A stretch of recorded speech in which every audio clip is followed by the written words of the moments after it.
Creepypasta time. I don't think I killed myself. I grew up a skinny little introvert in the suburbs. I had a few friends but usually just got lost in books. I went to summer camps, took piano lessons and enjoyed playing soccer. I did okay at school and the 4th, 5th and 6th grades all passed by as I grew into larger clothing and shoe sizes. My reality would splinter into unfixable fragments one summer when I was 10 years old. I was playing soccer at the park with Jason, the one friend from school who seemed to take a liking to me. He was a stocky redhead who couldn't get enough fart jokes and video games. He had some crazy system that was very advanced, but I can't recall the name. I had to twist his arm to actually get outdoors to play soccer with me. One day, Jason and I were out kicking the ball for about 20 minutes before he hunched over out of breath. He complained about being tired of playing and punted it hard and it soared over my head. "Asshole!" I shouted and I ran to get it, watching as it bounced high and barreled towards the road. I ran fast enough to catch up to it before it went into the street, but I tripped. By the time I heard the loud music, it was too late. I saw the chrome fender of a fast-approaching black car that was about to hit me.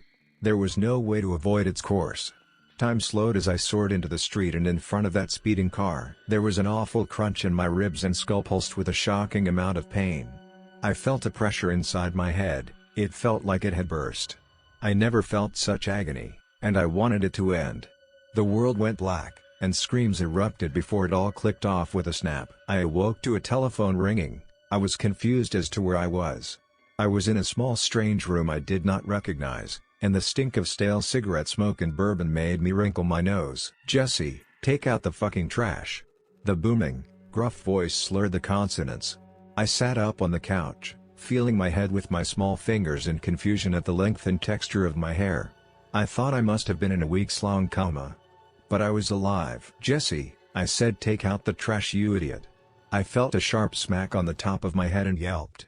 I held my throbbing head and locked eyes with the strange man looming over me. He was talking to me. "Where am I? Who are you?" I asked, feeling tears glaze my eyes. The red-faced man with gray-peppered stubble smirked an awful smile as he stooped to look into my eyes. His were bloodshot, bulging orbs above a bulbous nose and yellow-toothed grin. "You want me to put you back in a cast, you little shit?" I rose and quickly scanned the interior of the trailer I found myself in, soon finding the overflowing garbage which was filled with crushed Pall Mall packs, empty flasks and styrofoam containers. I kneeled to the stained carpet and brushed stinking cigarette butts and food debris into the bag, twisting the top as I made my way outside the flimsy door. The sun was oppressive in the circle of old trailers rusting away. Was I kidnapped? I thought maybe there'd been a mix-up at the hospital, and my mom was devastated and looking all over for me. I dumped the reeking trash into a dumpster buzzing with flies and then looked around. I needed to get help. I decided I was going to make a break for one of the other trailers to ask for a phone when I caught a glimpse of myself in the pane of a door window. I stopped dead in my tracks. There, staring back at me, was the face of a child who looked nothing like me. A shaggy-haired kid with freckles and scared eyes. I held up my hands as my brain swirled in confusion. I tried to think of my mom and only saw a chain-smoking woman with blue eyeshadow who was yelling at the red-faced drunk in the trailer. My head hurt as I struggled to remember what she looked like in the suburban house I grew up in. I could see her blonde ponytail, but her face was a blank oval of flesh. The house was a faint memory that degraded with each detail I fought to remember, like some dissolving recollection of a dream. My last name previously on the tip of my tongue slipped away from me entirely. I couldn't remember it. All I could remember was the name Nelson. My name, Jesse Nelson. I then remembered trips with my drunk dad to the lake to go fishing, and Christmases with IOUs written in folding cards under a plastic tree. Every sliver of clear memory was lost in a hazy cloud, fine brushstrokes of details lacking the big picture or even the canvas beneath. I kept a journal as I transitioned into this childhood as another person. I tried to recollect as many details as I could, thinking if I could piece it together, I might be able to get home. I endured my father's endless insults as well as the negative attention from kids at school. I quickly learned if you can't afford name-brand clothing, you are a magnet for bullies. The insults were endless: trailer trash, thrift store reject, redneck, hick. School was hell, and home life was not much better. No video games, no TV. This new dad would bet on horses, and he'd usually lose. He'd then get really angry, and I quickly learned to leave and take walks along the highway to avoid getting hit. I struggled in school. The school system I was enrolled in was teaching different courses than my previous one. Despite the difficulty and distraction, I managed to do all right in high school. Flashes of a previous life would still occasionally come at odd moments. Memories of the metronomes ticking as I sat still for piano lessons, or ice cream sundaes with a smiling set of parents. A grinning man behind a steering wheel. Each time the memories flashed into my head they would burn out, soon replaced with the new ones. Fresher memories of throwing rocks at beer bottles and my pops shouting matches with Mr. Nash, the nasty man at the end of the trailer park. They both argued about a woman. My missing mother, I presumed. Still, I learned to enjoy what I had in my new life. I even grew accustomed to my new face and modest new home. The bullying also became less intense the less I seemed to care. I developed different sets of interests which grew as time passed.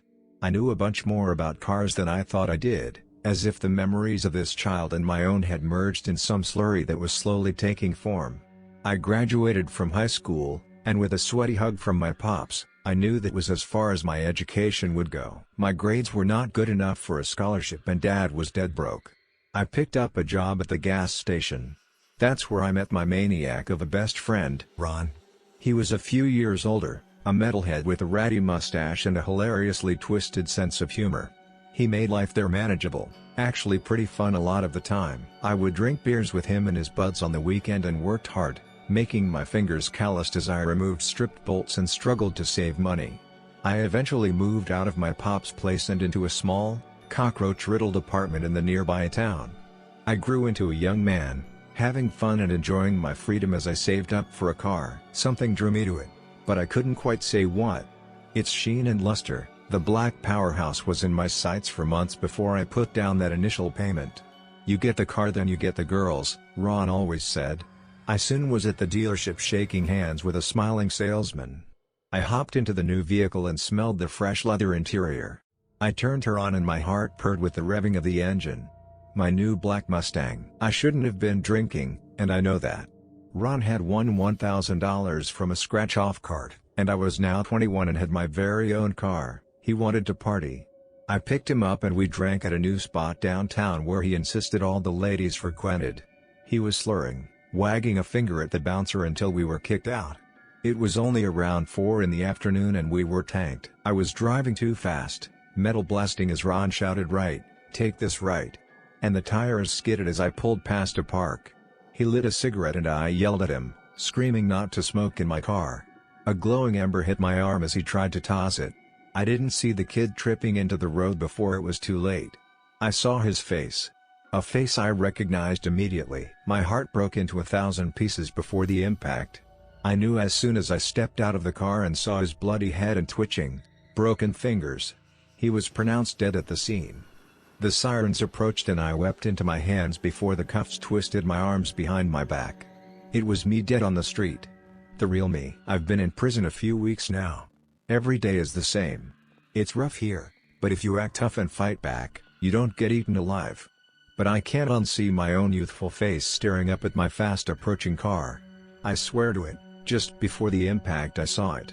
That little boy was grinning a wicked little smile at me like I'd just lost a bet.